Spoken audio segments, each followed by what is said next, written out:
Some of the best and most important lessons I've learned in life are on the soccer field. It's about intensity. It's about being prepared. One of the important pieces of soccer is kind of the sense of unity and the kind of special bond you have with a team. It's just a free-flowing game that you have with just the 11 guys on the field, and you kind of have to just work with each other to get a result. What really captivated me about the game was constant movement, being able to make decisions on your own. It's about working with others. It's about being part of a team. It's about being a leader, too.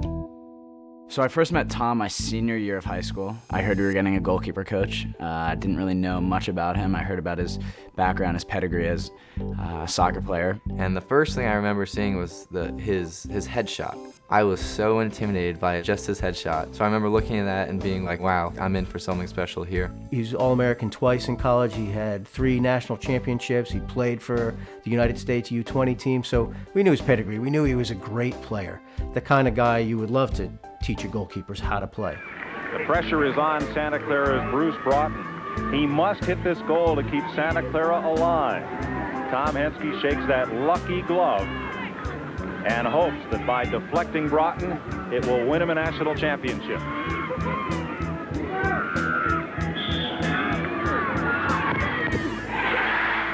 Henske makes the save.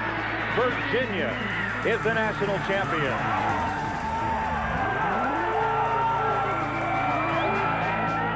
But it was more important than that for Staples. We needed someone who also could be an educator and who could be an advisor to these kids, and not just prepare them to play soccer, but prepare them for life outside of soccer when they get to college and after college. I was injured. I had hurt my foot, which Tom did not like one bit. He didn't see that I was working hard enough. He thought I was doing so much more to show my team that I was actually really wanted to play, and he thought I was doing none of that. So Tom was not happy with me. And so, you know, one day before practice, he sent me a text saying, hey, we gotta talk.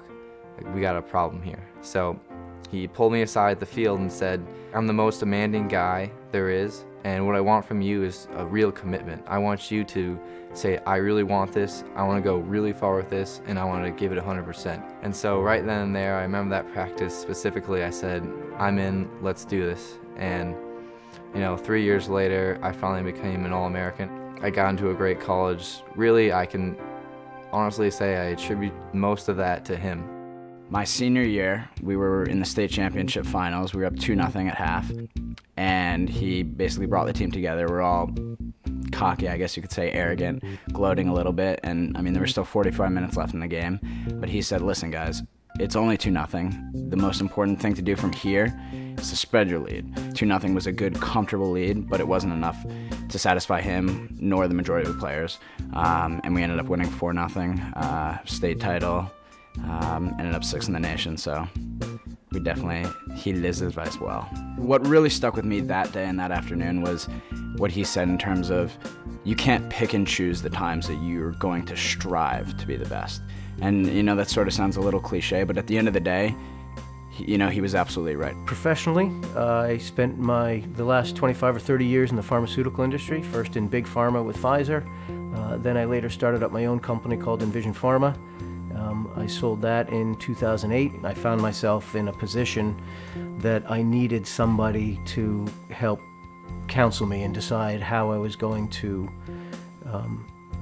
invest my money. I needed a wealth management company. And for me, it came down to trust, because it was not just managing my money, it's managing for the future of my family.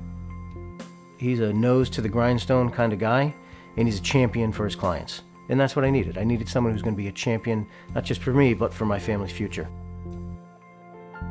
He taught me really to reach my potential and to really set goals specifically. He knows that everyone has potential, and he wants to get you as close as you can to that potential. Throughout the fall, I was in contact with a number of different firms for a summer internship. Didn't hear back from my number one. They were still waiting. I heard back from my number two. I was told I had to give a response, either yes or no, of whether I wanted to commit myself within a couple days. So I committed to my number two choice, and then a week later ended up getting an offer from my number one. So I gave Tom a call, conflicted, not knowing what to do. So he told me there's not that many things that you can control in life, but what you can is your word, and your bond is your word. And at the end of the day, if you can hold on to that, then you're gonna have a better relationship, better work environment. But the second that you lose that or you break that bond, then you've lost a lot.